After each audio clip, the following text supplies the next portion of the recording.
Hi hello ಎಲ್ಲರಿಗೂ ನಮಸ್ಕಾರ. ಲತಾಶ್ರೀ ಪಾಕಶಾಲೆ ವಿಲಾಗ್ಗೆ ಸ್ವಾಗತ.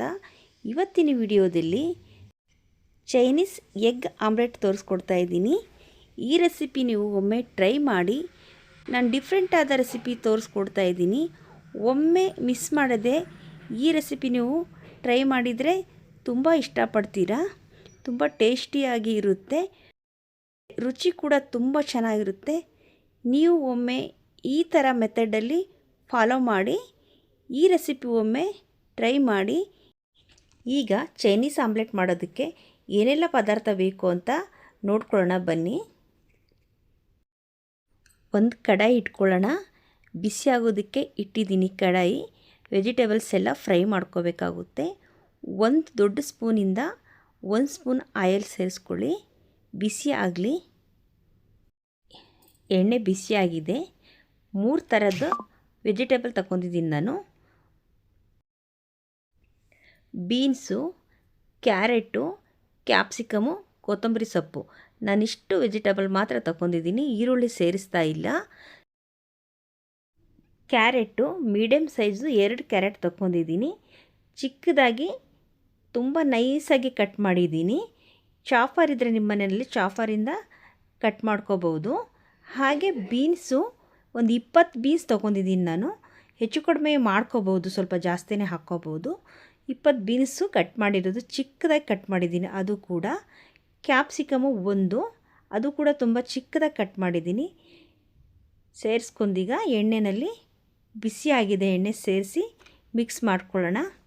ತುಂಬ ಹೊತ್ತು ಉರಿಯೋ ಹಾಗಿಲ್ಲ, ಯಾಕಂದರೆ ಹಸಿ ವಾಸನೆ ಹೋಗೋವರೆಗೂ ನಾನು ಫ್ರೈ ಮಾಡ್ಕೊಳ್ತಾ ಇದ್ದೀನಿ. ಇದಕ್ಕೆ ಸಾಸಿವೆ, ಜೀರಿಗೆ ಯಾವುದು ಸೇರಿಸ್ತಾ ಇಲ್ಲ. ಹಾಗೇ ಎಣ್ಣೆಯಲ್ಲಿ ಹಸಿ ವಾಸನೆ ಹೋಗೋವರೆಗೂ ಫ್ರೈ ಮಾಡ್ಕೊಳ್ತಾ ಇದ್ದೀನಿ. 1-2 ನಿಮಿಷ ಫ್ರೈ ಮಾಡ್ಕೊಳ್ಳಿ ಸಾಕು.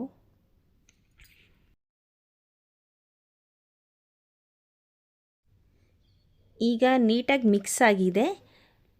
ಕ್ಯಾಪ್ ಮುಚ್ಚಿ 2 ನಿಮಿಷ ಬೇಯೋದಕ್ಕೆ ಬಿಡೋಣ. ಈಗ ಕ್ಯಾಪ್ ಮುಚ್ಚಿ 2 ನಿಮಿಷ ಬೇಯೋದಕ್ಕೆ ಬಿಟ್ಟಿದ್ನಲ್ವ, ನೀಟಾಗೆ ಚೆನ್ನಾಗಿ ಫ್ರೈ ಆಗಿದೆ. ನೋಡ್ತಾ ಇರ್ಬೋದು, ಒಂದು 70% ಬೆಂದರೆ ಸಾಕು. ಈಗ ರೆಡಿ ಆಗಿದೆ. ಈಗ ಇದು ಪಕ್ಕಕ್ಕೆ ಇಟ್ಕೊಳ್ಳೋಣ.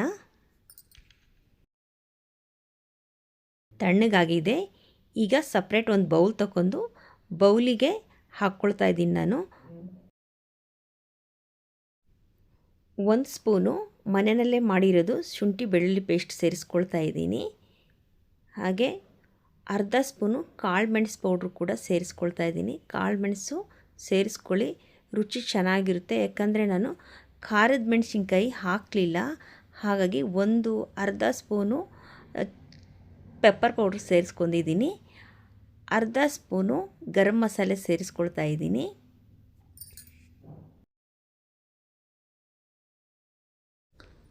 ಅರ್ಧ ಸ್ಪೂನು ಧನಿಯಾ ಪೌಡ್ರ್ ಸೇರಿಸ್ಕೊಳ್ತಾ ಇದ್ದೀನಿ.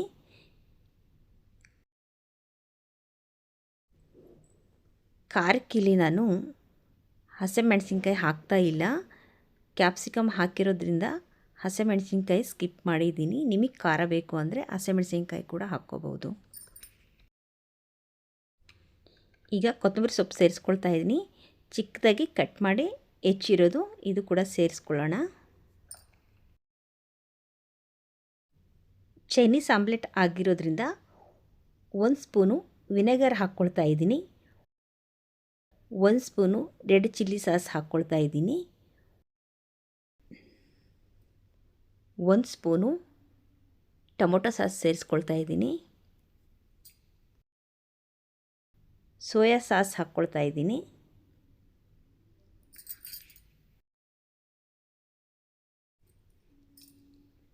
ಈಗ ರುಚಿಗೆ ತಕ್ಕಷ್ಟು ಉಪ್ಪು ಸೇರಿಸ್ಕೊಂಡು ನೀಟಾಗಿ ಮಿಕ್ಸ್ ಮಾಡ್ಕೋಬೇಕಾಗುತ್ತೆ. ಸ್ಪೂನಿಂದನೇ ಮಿಕ್ಸ್ ಮಾಡ್ಕೋಬೇಕು. ಸ್ಪೂನಲ್ಲಿ ಮಿಕ್ಸ್ ಮಾಡ್ಕೊಳ್ತಾ ಇದ್ದೀನಿ. ನೀಟಾಗಿ ಚೆನ್ನಾಗಿ ಮಸಾಲೆ ಬ್ಲೆಂಡ್ ಆಗೋವರೆಗೂ ನೀಟಾಗಿ ಮಿಕ್ಸ್ ಮಾಡ್ಕೊಳ್ಳೋಣ.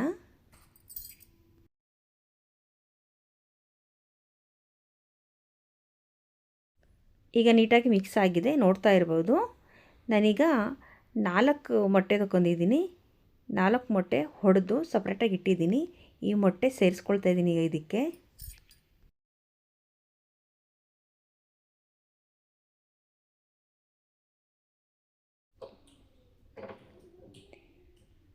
ಈಗ ಒಂದು ಬೀಟರಿಂದ ನೀಟಾಗಿ ಮಿಕ್ಸ್ ಮಾಡ್ಕೊಳ್ಳೋಣ. ಎಲ್ಲವೂ ತರಕಾರಿ ಮೊಟ್ಟೆ ಜೊತೆ ಚೆನ್ನಾಗಿ ಮಿಕ್ಸ್ ಆಗಬೇಕು.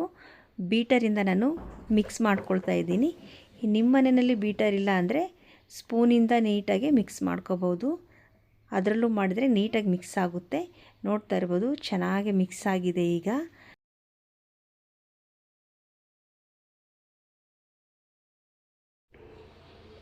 ಈಗ ಮಿಕ್ಸ್ ಆಗಿದೆ. ಈಗ ಒಂದು ಹೆಂಚು ಬೇಕಾಗುತ್ತೆ. ಒಂದು ಹೆಂಚು ಇಟ್ಕೊಳ್ಳೋಣ. ಹೆಂಚು ಕಾಯೋದಕ್ಕೆ ಇಟ್ಟಿದ್ದೀನಿ. ಚೆನ್ನಾಗಿ ಬಿಸಿ ಆಗಲಿ. ಅರ್ಧ ಸ್ಪೂನ್ ಎಣ್ಣೆ ಹಾಕಿ ತವ ಮೇಲೆ ಸ್ಪ್ರೆಡ್ ಮಾಡಿ. ಈಗ ಆಮ್ಲೆಟ್ ಹಾಕೋದಕ್ಕಿಂತ ಮುಂಚೆನೇ ಒಂದು ಸೌಟಿಂದ ನೀಟಾಗಿ ಮಿಕ್ಸ್ ಮಾಡ್ಕೊಳ್ಳಿ. ಯಾಕಂದರೆ ಉಪ್ಪು ಹುಳಿ ಖಾರ ನೀಟಾಗಿ ಬರುತ್ತೆ. ಹಾಗಾಗಿ ನೀಟಾಗಿ ಮಿಕ್ಸ್ ಮಾಡಿ. ಎಷ್ಟು ಬೇಕೋ ಆಮ್ಲೆಟ್ ನಿಮಗೆ ಅಷ್ಟು ಅಗಲವಾಗಿ ಹಾಕ್ಕೋಬೋದು.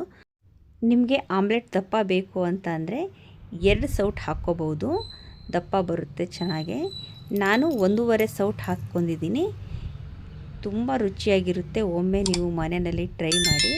ಈಗ 1 ಸ್ಪೂನ್ ಎಣ್ಣೆ ಹಾಕಿ ಲಿಡ್ ಮುಚ್ಚಿ ಬೇಯೋದಕ್ಕೆ ಬಿಡೋಣ. ಲಿಡ್ ಓಪನ್ ಮಾಡಿ ಈಗ ತಿರು ಹಾಕ್ಕೊಳ್ಳೋಣ. 2 ಕಡೆ ಬೇಯಬೇಕಲ್ವ. ಒಂದು ಸೈಡ್ ಬೆಂದಿದೆ, ಈ ಸೈಡು ಬೇಯಿಸ್ಕೋಬೇಕಾಗುತ್ತೆ 1 ನಿಮಿಷ.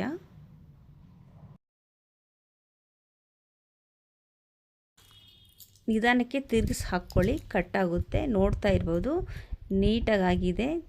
ತುಂಬ ಸೀದೋ ಥರ ಬೇಯಿಸಬಾರ್ದು. ನೋಡ್ತಾ ಇರ್ಬೋದು ಈ ಥರ ಬೇಯಿಸ್ಕೊಳ್ಳಿ. ಈಗ ಚೈನೀಸ್ ಎಗ್ ಆಮ್ಲೆಟ್ ರೆಡಿಯಾಗಿದೆ. ತುಂಬ ಚೆನ್ನಾಗಿ ಬಂದಿದೆ. ಡಿಫ್ರೆಂಟ್ ಆದ ರೆಸಿಪಿ ತೋರಿಸ್ಕೊಟ್ಟಿದ್ದೀನಿ. ನೀವು ಒಮ್ಮೆ ಮನೆಯಲ್ಲಿ ಟ್ರೈ ಮಾಡಿ ಯಾವ ಥರ ಬಂದಿದೆ ಅಂತ ಹೇಳಿ ಕಾಮೆಂಟ್ ಮಾಡಿ. ಈ ರೆಸಿಪಿ ಇಷ್ಟ ಆದರೆ ಲೈಕ್ ಮಾಡಿ, ಶೇರ್ ಮಾಡಿ. ಹೊಸದಾಗಿ ವಿಡಿಯೋ ನೋಡ್ತಾ ಇದ್ದರೆ ಚಾನಲ್ ಸಬ್ಸ್ಕ್ರೈಬ್ ಮಾಡ್ಕೊಳ್ಳಿ. ಇಷ್ಟು ಹೊತ್ತು ಈ ವಿಡಿಯೋ ನೋಡಿದ್ದಕ್ಕೆ ಎಲ್ಲರಿಗೂ ಥ್ಯಾಂಕ್ಸ್. ಮತ್ತೆ ಮುಂದಿನ ರೆಸಿಪಿಯಲ್ಲಿ ಸಿಗೋಣ. ಬಾಯ್, ಟೇಕ್ ಕೇರ್.